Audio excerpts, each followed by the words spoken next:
تو ایک نوجوان آیا، قریشی نوجوان تھا، ابو ہریرہ کے پاس رضی اللہ تعالیٰ عنہ، اور کہنے لگا ابو ہریرہ تم اللہ کے نبی کی بہت باتیں بیان کرتے ہو، بہت احادیث بیان کرتے ہو، میں نے یہ جبہ پہنا ہوا ہے اس کے بارے میں کچھ بتاؤ گے؟ کچھ کہا ہے اللہ کے نبی نے؟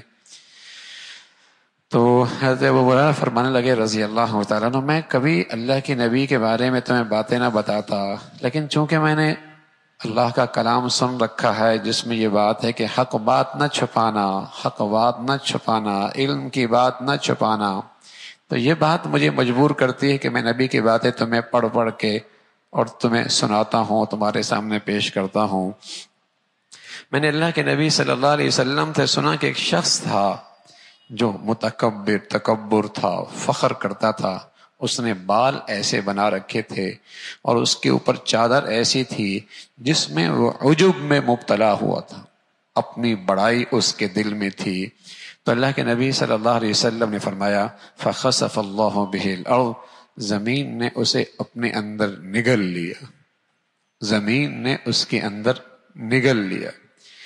ایک تو وہ عذاب ہے نا جو حساب و کتاب کے بعد ہوگا، اور ایک وہ عذاب ہے جو مرتے ہی شروع ہو جاتا ہے، جسے برزخ کہتے ہیں، جو آخرت کی زندگی سے پہلے پردے میں ہے اور دنیا کی زندگی کے بعد پردے میں ہے، درمیان کا ایک موسم ہے، اسے برزخ کہتے ہیں۔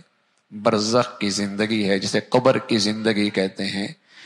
جو مرنے کے بعد اور دوبارہ حساب و کتاب سے اٹھنے سے پہلے کا جو موسم ہے، یہ برزخ کی زندگی ہے، یہ قبر کی زندگی ہے، اس پر عذاب ہے۔ فَخَسَفْنَا بِهِ وَبِدَارِهِ الْأَرْضِ، زمین میں دھنسنا ہوا، بہت بڑا سرمایہ دار تھا اور وہ اپنی دولت میں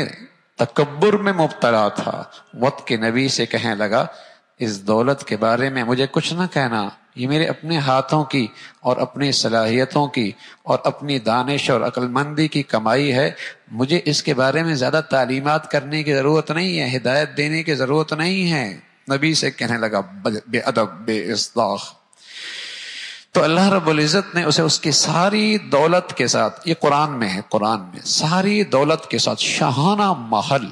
اس میں اندر وہ بیٹھا ہوا، دولت کے ڈھیر لگی ہوئی ہے، بڑے بڑے صندوق اس کے دولت کے، اور اس دولت کے صندوقوں کی چابیاں بھی ایک بڑی جماعت اس کے لیے بٹھائی ہوتی تھی جو چابیاں اٹھا کے لایا کرتی تھی۔ لَتَنُوءُ بِالْعُصْبَةِ أُولِي الْقُوَّةِ، اللہ کی شان، دنیا نے اپنی آنکھوں سے دیکھا کہ اس کا وہ محل اور اس کی وہ دولت اور وہ بڑا سرمایہ دار جو نہ شکرہ تھا، احسان فراموش تھا، وقت کے نبی کی تعلیمات کا انکاری تھا، زمین کے اندر دھنستا چلا گیا، دھنستا چلا گیا۔ فَخَسَفْنَا بِهِ وَبِدَارِهِ الْأَرْضِ، اللہ کہہ رہا ہے فَمَا كَانَ لَهُ مِنْ فِيَةٍ، اسے بڑی اپنی اکثریت اور اپنے تعلقات اور اپنی شہرت پر بڑا اعتماد اور بڑا ناز تھا، کہاں ہے آج کوئی اس کی مدد کو دوڑنے آئے کوئی اس کی مدد کے لیے؟ کوئی نہیں آیا۔ فَمَا كَانَ لَهُم مِّن فِئَةٍ يَنصُرُونَهُ مِن دُونِ اللَّهِ، کون مدد کرے گا؟ تو جب اللہ کی پکڑ آتی ہے تو پھر آدمی تماشا بن جاتا ہے۔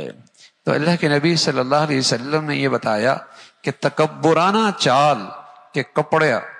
سلوار، چادر زمین پہ گھسٹ رہی ہے، ٹخنوں سے نیچی ہے، یہ متکبروں کا انداز ہے۔ اس لیے میرے نبی کی سنت ہے، میرے نبی کی سنت ہے لباس کے بارے میں، سلوار ٹخنوں سے اونچی ہو، چادر ٹخنوں سے اونچی ہو۔